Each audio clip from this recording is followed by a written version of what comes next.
I hear that the Alberta Separatist petition got shut down in a lawsuit. Can you go into more detail?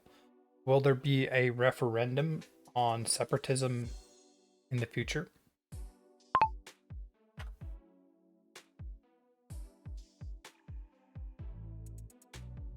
Hey, it even got the punctuation right this time. Perfect. I didn't have to update it at all. Okay, so I've covered the Alberta separatism stuff a couple times now. I'm trying to keep up to date on it. Here's a detailed breakdown of what's happened and where things stand. The ruling on May 13th, 2026.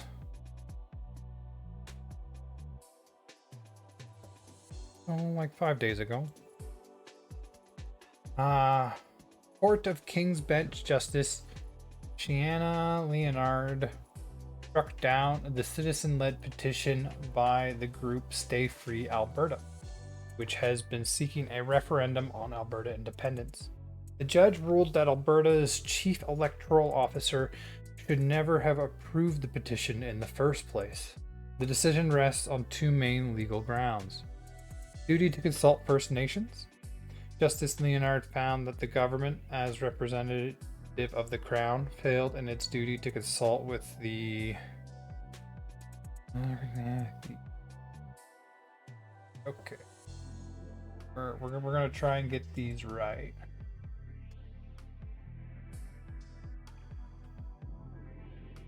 Athabasca Chippewayan First Nation. Athabasca Chippewayan First Nation. Blood Tribe. Okay, we'll get to read those. Biikoni Nation and Siksikapuust Nation. I'm not going to try and copy that, but there they are. Before the petition process moved forward, ignoring a prior court ruling, the ruling also found that the Chief Electoral Office failed to properly consider an earlier decision by Justice Kent Easby, who had previously determined that an Alberta independence question would violate treaty rights and be unconstitutional. Justice Leonard ruled the petition should not have been reissued after legislative amendment removed constitutional screening requirements for referendum questions. So it looks like it's been shut down in the court system. There is, like, from my understanding, the Premier of Alberta can just put a question to a referendum without going through all of this. So it's not like it's impossible to still see a referendum.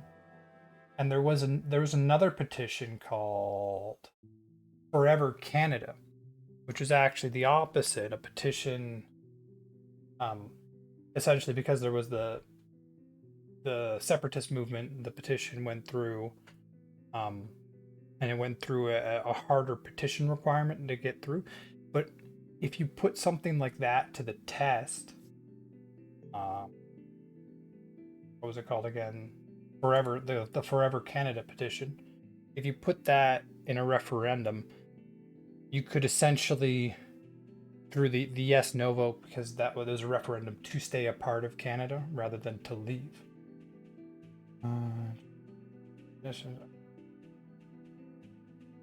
Thank you.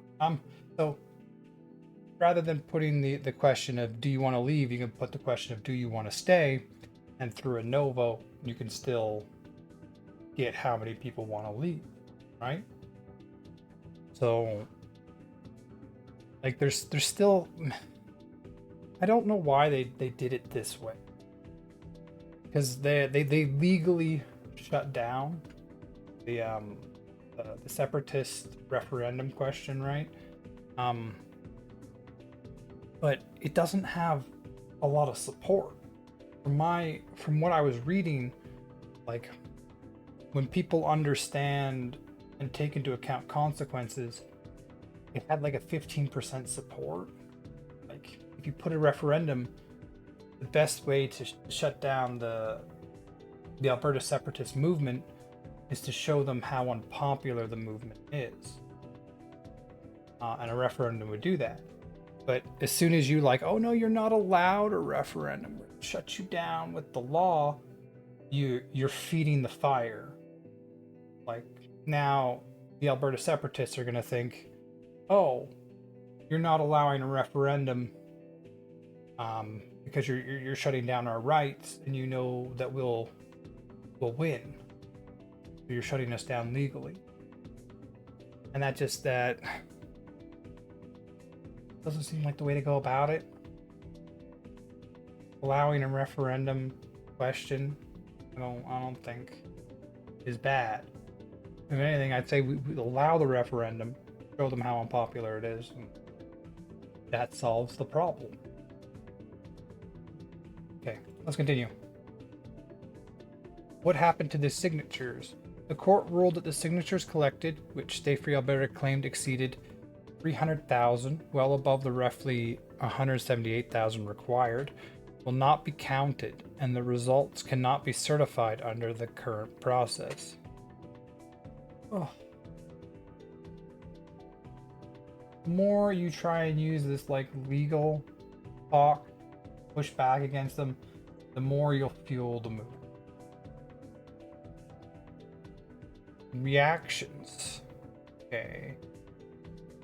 First Nations welcomed the ruling, calling it a major affirmation of treaty rights and Indigenous consultation obligations, and noting it was the second time Alberta courts had identified significant legal problems with the Separatist initiative.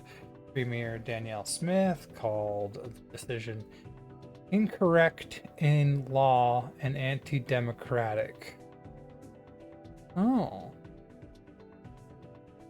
And announced the government would appeal. Smith has repeatedly said she does not personally support Alberta separating from Canada, but believes Albertans should be allowed to pursue citizen-led referendum questions. Like, I completely agree with her here. Like, I agree. I do not support Alberta separating from Canada, but believe that if you get enough votes, you should be allowed a referendum question. And they did get the votes. So, Stay Free Alberta lawyer Jeff Rath called the ruling completely incomprehensible and also announced plans to appeal. He suggested support would buy UCP membership to pressure Smith into calling a referendum directly under Section 1. Yeah, like what I said, Danielle Smith as the premier can pretty much just put whatever she wants on a referendum. They're already doing 9 questions. Adding another 10th question, you can kind of put whatever she wants on there. It's basically just polling Albertans' official referendum of the Referendum Act. Will there be a referendum? It's now quite uncertain. There are 2 main paths forward being discussed. Appeal. Both the provincial government and Stay Free Alberta have signaled they will appeal the ruling, so the courts aren't done with this yet. Government called referendum. Stay Free Alberta lawyers argued that Premier Smith could still directly call a referendum on separation through government action rather than the citizen initiative process. Stay Free Alberta leader Mitch said he still expects Smith to allow a vote to happen this fall. For broader context, a separate pro-Canada petition known as Forever Canada, organized by former Deputy Premier Thomas Lunk, has previously surpassed 400,000 verified signatures, suggesting significant public opinion on both sides of the debate. The legal and political battle over the potential referendum is very much ongoing. Okay, although it's been shut down due to duty to consult First Nations, ignoring a prior court ruling. It looks like there is an appeal process from the provincial government and the Stay Free Alberta. It's always possible that the Premier of Alberta puts it on the question anyway.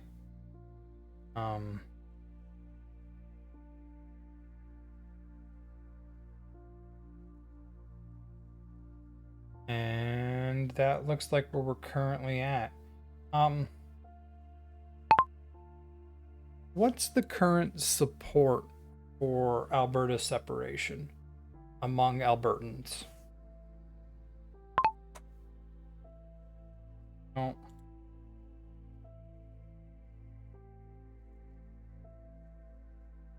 Close enough. It'll get it.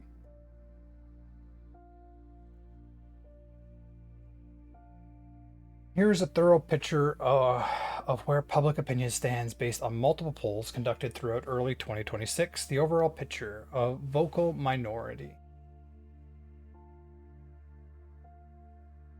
Across all major polls, separation support sits firmly in the minority, though numbers vary by pollster and methodology. Okay, 15% would vote for separation. Found 75 would vote to stay. It's found 65 would vote to stay in Canada, while 29 would vote or lean towards leaving. Of those wanting to leave, fewer than 10% said they definitely vote to separate. Okay, so 19, 10. 31 support independence, up 9 points. I mean that's quite a bit. I guess that's very similar to this. People who would vote or lean towards leaving would support independence, 27%, or 26%. So you're ranging from like 20 to 30%, actually. But I mean, when you ask, will you definitely vote to leave? The number drops. When you ask, do you lean towards leaving or staying? The number goes up to between 20 and 30.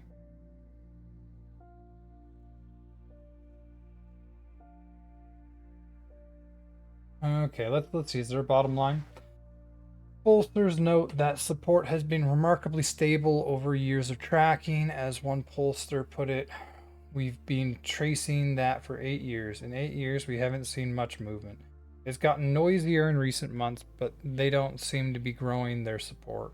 The separatist movement has been described as a very vocal minority and a very quiet super majority. So while the movement is loud and energized, it hasn't yet broken through to majority support. And the recent court ruling strikes down the petition adds another significant obstacle to any near-term referendum. Like I think if a citizen-led petition should be able to get a referendum.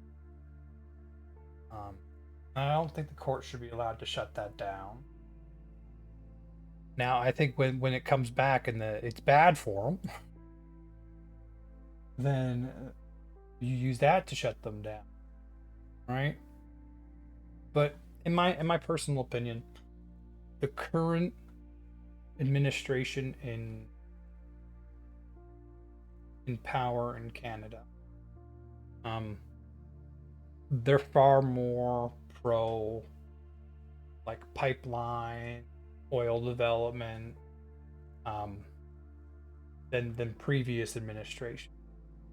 So, if anything, I think you'll see the number of people supporting this decrease, because as the government becomes hostile, like oil and what's seen as Alberta's primary business, you see it increase, and it's been stable for the last 8 years under Trudeau. Now.